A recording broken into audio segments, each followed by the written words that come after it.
Hello. Today I'm going to talk to you about writing skills for writing thesis.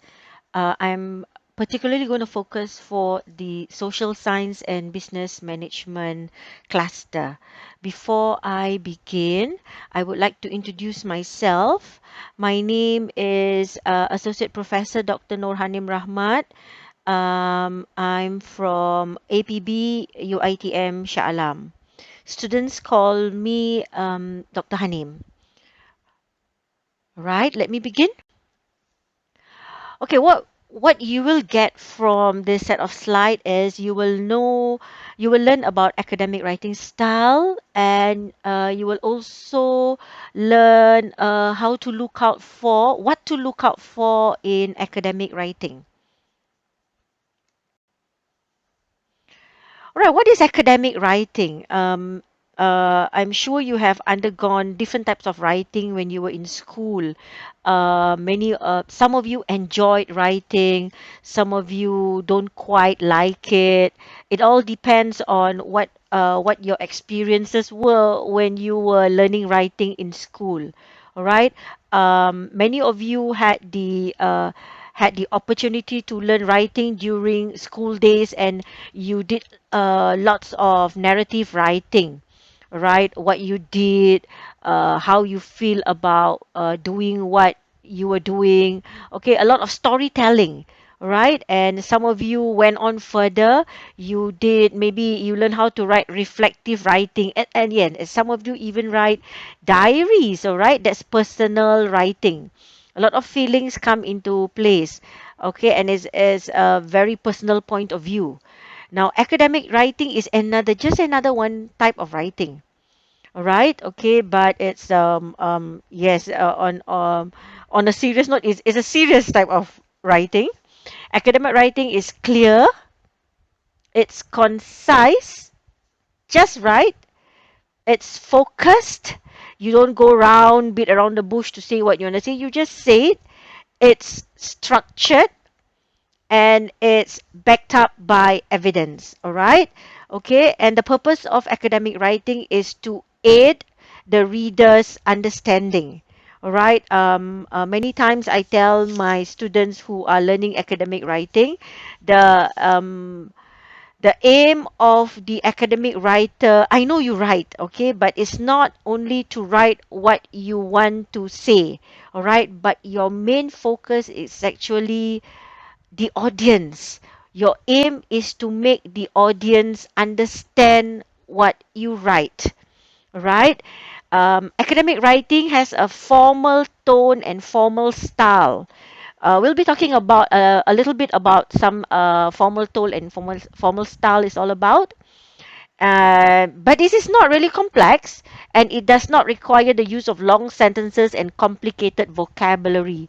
I know some of you think that in order to be a good academic writer, your vocabulary must be good. You must use bombastic word in your sentences. Sometimes I would like to joke. Some people think that by using bombastic words, okay, if you're a good academic writer, uh, you want to make it look difficult. Okay, see, this is this high level of writing. I want to make sure you reach up to this level. But sometimes I would just joke and say, yeah, not only, not only does the writer not understand what he or she is writing, of course the reader doesn't like reading it. Each subject discipline will have certain writing conventions. You have to follow them. It's no longer personal style. It's no longer, I think this is the right way. No. I have been doing it like this. It's no longer like that. You have a certain conventions to follow. All right.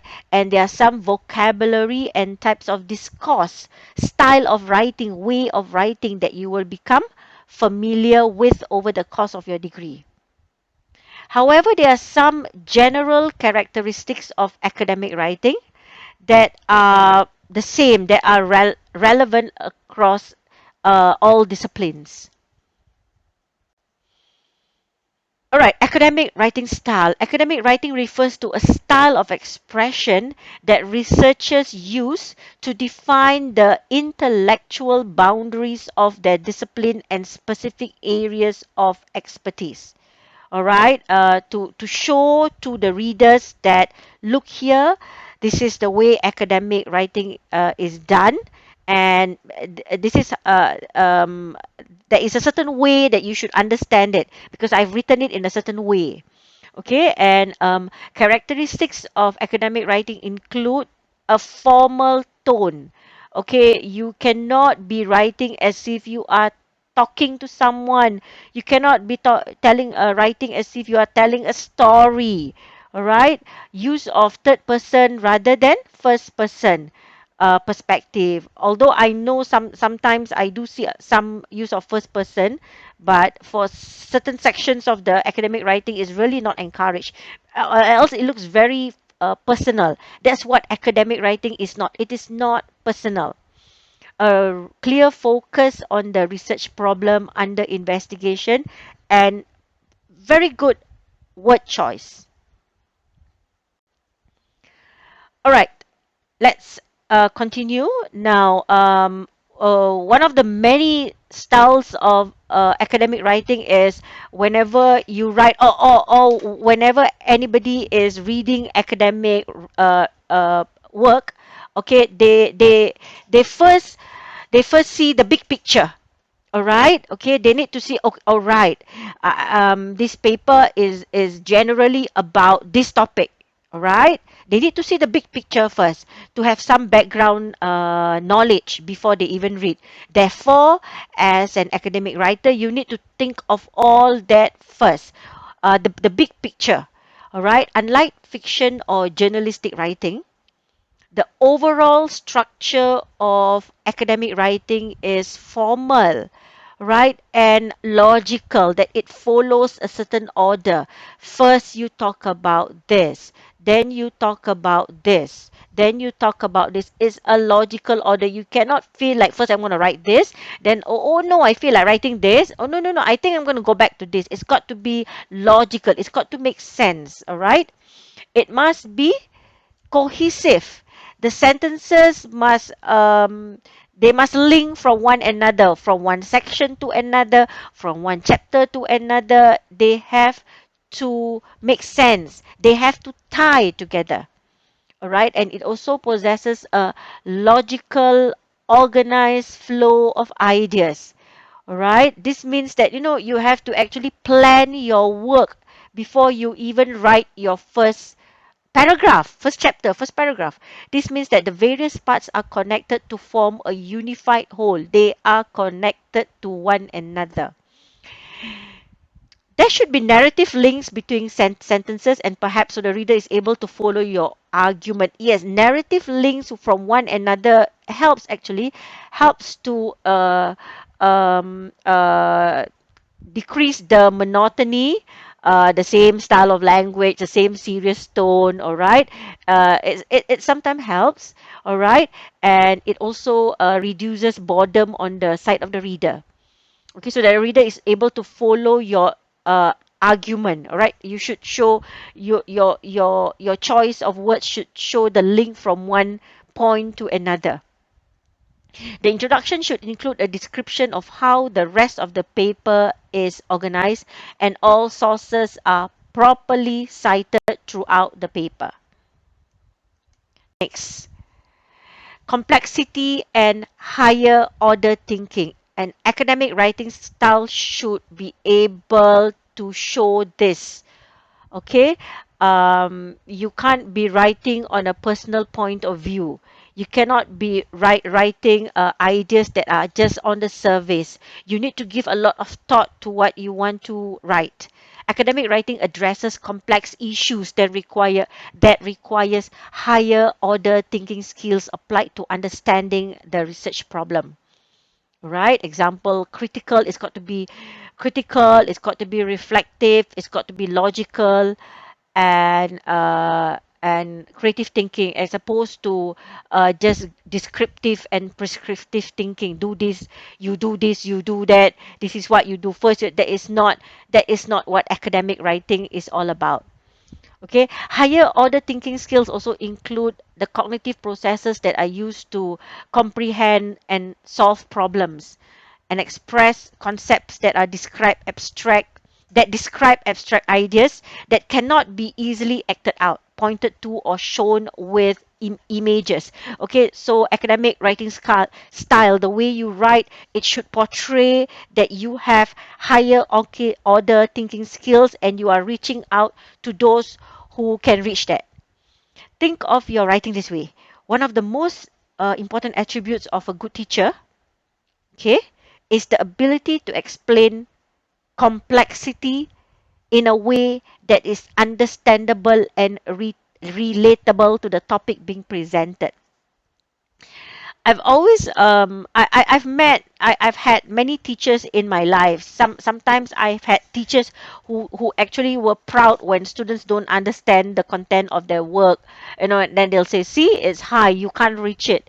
All right, but I respect, yes, it's true, and maybe the topic is difficult, the subject is difficult, it's true. Students cannot reach it, it's high. But I respect teachers more if they're able to make a very complex issue, complex topic looks understandable. Not really easy, but understandable. So that by the time the reader finishes or the student finishes listening, the student finish listening to what was said, and in the end, the student will say, oh, yeah, I actually understand that. It's a difficult topic to understand, but yes, I do understand it. I like the way the explanation is given. We want that kind of writers. This is also one of the main functions of academic writing, examining and explaining the significance of complex ideas as clearly as possible. More often, very often, actually, I tell my supervisors, they ask me this question: how much to write, how much examples to give, how much of elaboration do I need? My answer to that question is this: it's not how much is. And you have to, when you want to begin writing, sometimes you have to imagine that the reader do not know a lot, or the reader doesn't know as much as what you know. So you have to tell them as much things as possible, as clear as possible. All right? You cannot assume that the reader understands your work. All right? You cannot assume that because your reader chooses to read your work, the reader has a background knowledge. Yes, it's true, they do. But you still have to assume that they do not know many things, and you have to elaborate and give examples to make them understand better. As a writer, you must adopt the role of a good teacher, yes, by summarizing a lot of complex information into a well organized synthesis of ideas. Summarize it. Concepts and recommendations that contribute to a better understanding uh, of the research problem. Okay. Next style, another academic writing style is evidence based reasoning. All right. Assignments, academic writing often asks you to express your own point of view about the research problem. Right? Yes, you do. You do write your own point of view. However, what is valued in academic writing is that the opinion are based on what is often termed evidence-based reasoning, a sound understanding of the pertinent body of knowledge and academic debates that exist within and often external to your discipline. This means that although it is your point of view, but your point of view is supported from the experts. That although you are giving your point of view, but you have done your homework. All right. In order to make your reader understand or agree with you, you cannot make them agree with you on a personal level. Okay, you have to convince them that, you see, the experts also say so. You need to support your opinion with evidence from scholarly sources. It should be an objective stance presented as a logical argument. Be very careful with who you quote from when you are citing. You must know which source they get it from. All right. I know, if you had the opportunity to learn citation skills, that yes, you can also cite without names of authors, sometimes without you don't know where, which year. All right. But perhaps not a that's not a very good idea, all right, because yeah, is you do not know whether it is scholarly sources or not. You need to know the name. Maybe even better still, it needs to be from a trusted source, maybe a journal, some an academic material. All right. The quality of your evidence will determine the strength of your argument. You can't you can't spend a few paragraphs on trying to support your stand. All right, and your writing style is very good. I've seen this before.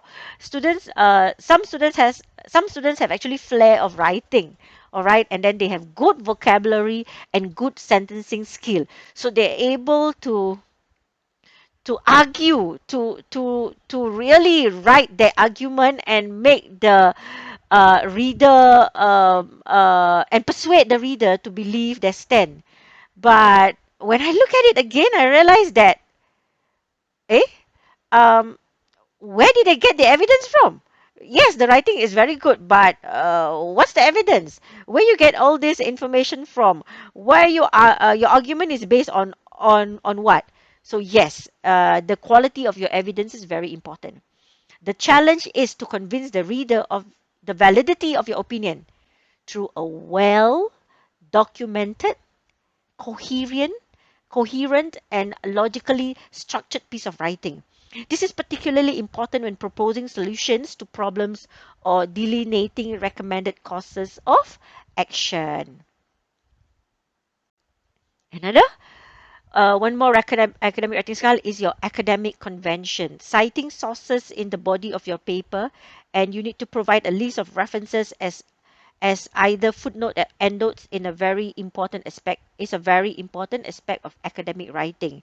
Footnote, endnotes, you need to refer to your APA format and MLA format. Footnotes, endnotes, reference list is not just how you feel like doing it. There are conventions to follow. All right, you have to follow the right way. It is essential to always acknowledge the sources of any ideas, yes, research findings, data, paraphrase, or quoted text that you have used in your paper as a defense against allegations of plagiarism. You need to cite your sources. Two things. Why? Two reasons why. First one is it's not plagiarism. You cannot mention a very important idea by not mentioning the writer's name. I I know you summarize the idea, but where do you get the main idea for you to summarize it in the first place? All right, so you need to acknowledge the writer, say thank you to the writer for giving you the information. So you need to acknowledge them properly. Equally important, the scholarly convention of citing sources allow readers to identify the sources you used in writing your paper, so the readers can they can be independently verified, and they can assess the quality of findings and conclusion based on your view of the literature. So when you properly cite your sources, so when people read your paper, they can actually check, okay, is it true? Does this article really exist? Is it what they say it is? Okay. Examples of other academic conventions to follow include the appropriate use of headings and subheadings. Yes, there's a proper way of doing it. Properly spelling out acronyms when first used in the text. Okay, yes. Although sometimes you feel that these acronyms is understood by the people in your country, in Malaysia, but when your paper is read by people all over the world, they don't even know what you're talking about. So maybe you have to spell out the acronyms, or sometimes we assume the acronyms that we use are common, but actually they're not. I think we are the only one, or our small group is the only small group who actually understand what the acronym is all about. Avoiding slang or colloquial language, all right? You cannot write the way you speak is different. And you avoid emotive language. So, very, okay? When a person read it, they know that you're very emotional about the point. In actual fact, when you're writing something, a good reader can actually analyze your stand just by your emotive language. All right, so be very careful. Try to be neutral. Or unsupported declarative statements, avoiding contractions. Don't use short contractions as short forms. I'll, will, I'd. All right. Instead of I will, you say I'll. All right. It is, you say it's, as apostrophe s. All right. So don't use contractions, and using first person and second person pronouns only when necessary. Next academic writing style is your tone. Okay, the overall tone refers to the attitude conveyed in a piece of writing. A good reader can actually guess the tone of the writing with the choice of your words.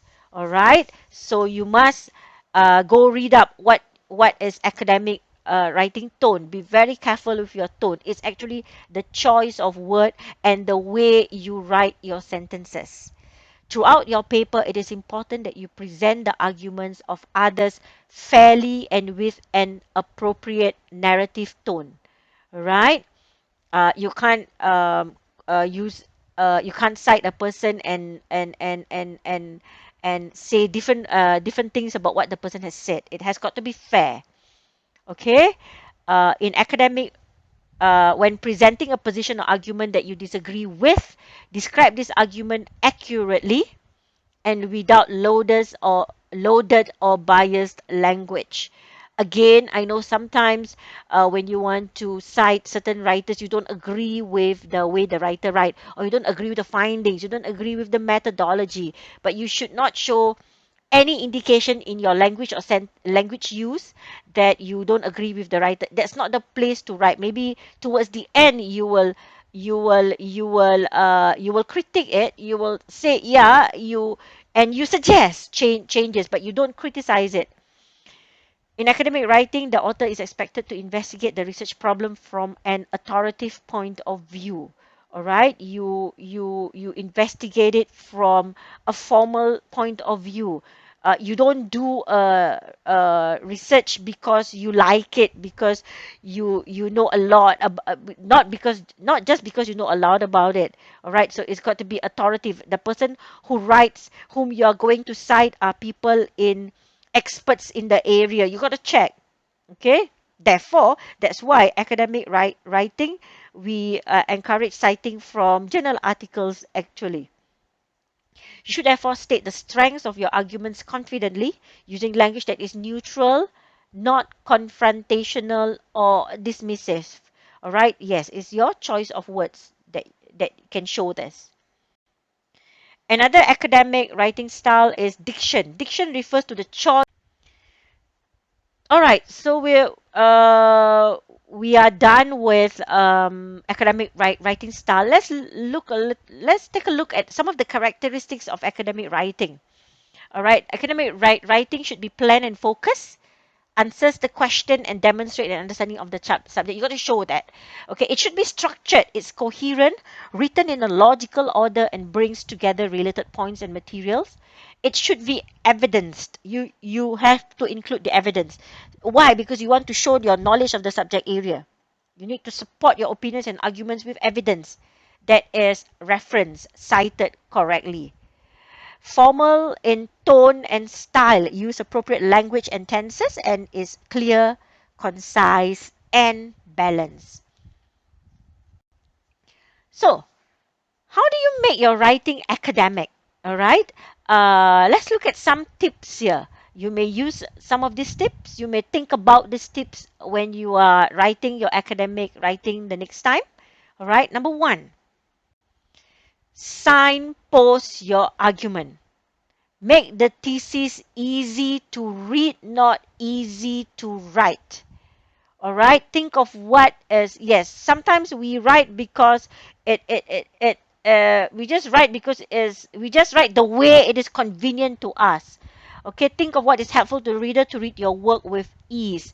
I've had many experiences of reading students academic writing with paragraphs that go on and on and on and on for pages. All right. That, yes, I know they explain, they elaborate, they cite with good sources, but you're not making your reader happy. You're only making yourself happy because you don't want to stop. You just want to go on and on and on. So you need to signpost. There is a sign some, no, cut them. Let the reader take breaks in your reading by having subheadings. That helps. All right. But of course, it shouldn't be too short. You can't have a subheading with only one paragraph. That's why you need to plan your work. And each paragraph is responsible to be by itself. Okay. What do I say about responsible? You must make sure that each paragraph is planned well so that each paragraph carries their own idea. It has got its own topic sentences. And you can even include diagrams to reduce monotony of reading. However, when I was doing my PhD, my supervisor used to tease me. I know diagrams are helpful. Sometimes diagram is clear. People like to see diagram to understand some theories. However, he would say the diagrams do not speak for themselves. All right, meaning to say you can't just have a diagram and I know it's clear. The explanation is clear. Flow chart is clear. All right, but you cannot leave it as it is. All right, you should have a paragraph maybe below it to still explain what that paragraph is all about. All right, you cannot leave it on its own. Okay, next one. Choose correct voice. Use only first person voice in reflective writing. So argumentative writing are not usually presented in the first person I, and use more objective language, logic and reasoning to persuade rather than emotional. Okay, it's actually a argumentative essay, academic writing. It's more like the argumentative essay you learn in school that you don't like. It's more like the persuasive style of writing that some of you think that is very strong. It's a combination of argumentative writing and persuasive writing. You argue to fight for your point to be heard. Okay? So how do you fight for it? You have evidence. All right? You persuade your reader to believe what you have written. So it's argumentative plus persuasive. Okay, next one. What else can you do? You should use correct tense. Yes, you were told that you use past tense, but use past tense to speak about your method. This is when you're writing the thesis, but when you're writing a proposal, it should be in future tense. All right, but we are not aiming for proposal, we are aiming for thesis here. All right, so it should be past tense. All right, many times students prepare chapter 1, chapter 2, chapter 3 for proposal and they presented at the DRP is accepted. But when they, yes, and some of these students have good literature review, methodology is very clear, all right, but the tense that you have used for your proposal is different. So you need to actually change the tense when you are writing the actual paper. The shift from proposal to thesis is also a shift in tense. The use of tenses. All right. Use past tense to speak of your method because this was what you used in your research. If you are writing about an experiment you carried out on or a method you used, then use the past tense. For example, our experiment showed wide variations in results that where the variable was altered even slightly. Past tense. All right. Next one. Only past tense? Okay. You can also use, you should use present tense. Well, when? Use present tense to conclude or discuss established knowledge. Because many of the knowledge that you write about theories, they don't change. It is not in the past. It's still true even now. That's why you are citing it. It's still true. It's still true now. So it's present tense, all right? You're still using it. You're still citing the person, right? So it's present tense.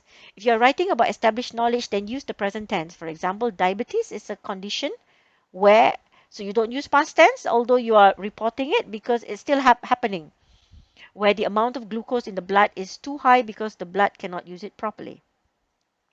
When you are reporting on the findings or research of others, that you should then you should use the present tense. For example, you might write Smith research from 2012 finds that regular exercise may contribute to good cardiovascular health. This one is in the past tense because the information is still true. It's not in the past. When you are writing about your conclusions or what you have found, then use the present tense.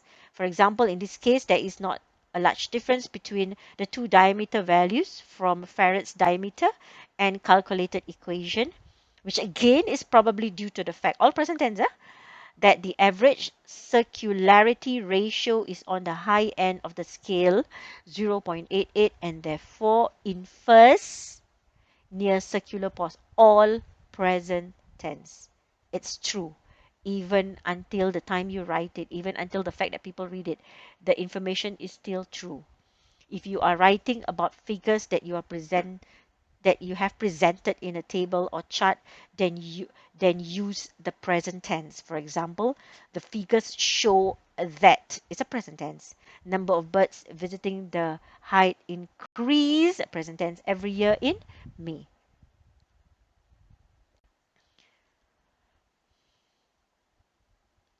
Okay. You should also aim to demonstrate balance in your writing, right?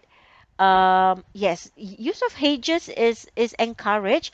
What are hedges? When writing, be careful of using the word definitely, proves, or proves. Ask yourself whether your statement is a fact or whether there may be some doubt either now or in the future. I see sometimes cool writing is like that. Suddenly at the end of it, they didn't even do an experiment, and suddenly the conclusion say, therefore this proves that. All right, or this definitely. You're not definite. All right, okay, you haven't proven anything, so you don't prove it. All right. So when writing, be careful of using words such as definitely and proves. Ask yourself whether your statement is a fact or whether there may be some doubt. All right. Hedges are words that people use to inject some element of doubt. Like, I'm not too sure. All right. Even the word may is hedges.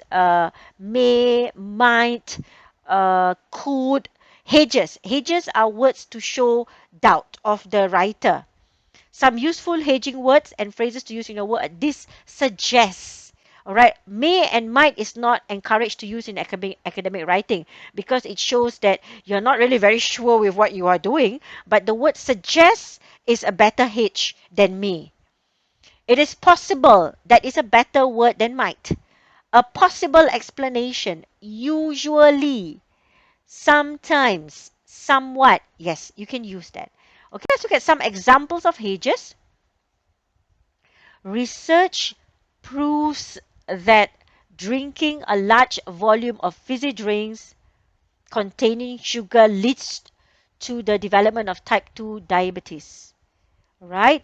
In sentence 1, the statement is presented as a proven fact, yes, that a high volume of sugary fizzy drink will definitely lead to type 2 diabetes.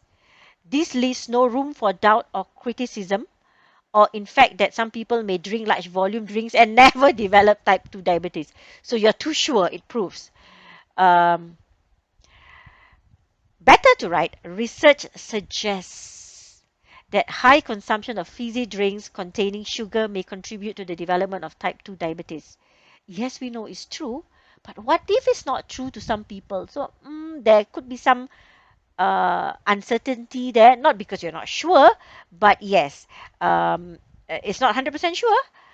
In second sentence, the second one, the writer used hedging language, suggests, very light, and may contribute. You see the word suggests, and you see the word may contribute. While there is evidence to link sugary drinks and type 2 diabetes, this may not be true. For every person, may is better than might and may be proven to be incorrect in the future. So, hedges, you can add a little bit of your hedges. All right. Next, boosters. Wow, such a big word, boosters. All right. What are boosters? You use the word very, so, what?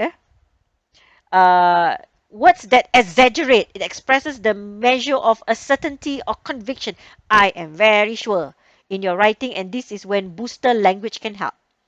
All right. But yeah, so and very is a booster, but it can be very personal. So you can use clearly. You can use only if you are certain. They can just better. There is a strong correlation. Results indicate. Let's get some examples. Okay, example one. Research suggests that high consumption of fizzy drinks containing sugar may contribute to development of type 2 diabetes. So this first sentence, the writer suggested the hedging using suggested, yes, and may contribute to show that while there is evidence to link sugar drinks, diabetes may not be true for every person and may be proven to be incorrect in the future. So, better way, research indicates a clear link between a high consumption of a large volume of fizzy drinks containing sugar and the development of type 2. In sentence 2, the writer still uses language to allow for doubt, yes, but it is clear that this writer is more convinced, all right? Indicates instead of proven. Okay, so we're almost done with writing, academic writing style and what to look out for. All right, to sum up, in summary, this set of slides I presented two important points. And the first one is I talked about academic writing style. Okay, the style that is expected of you. And the second one, I talked about what you can look out for in academic writing so you become a better writer. All right, what are some of the style that I spoke about just now? You need to see the big picture, you need to show complexity, and you need to address higher order thinking. And you need to have a style of writing that use evidence, that is evidence based. Right, and you need to follow academic conventions. You can't just do what you want. Go check MLA, go check APA for social sciences. You need to follow the proper tone, and you need to use proper diction. Right. Then for the things that you must consider when you want to write, you can use signposts so you can reduce monotony in the reader. You need to use the correct voice. You need to use the proper tense, past tense also for certain types, present tense for certain topics. All right, use proper hedges and use proper boosters. All right, so I have come to the end of the slide on academic writing style. All right, so I hope you can benefit from the information.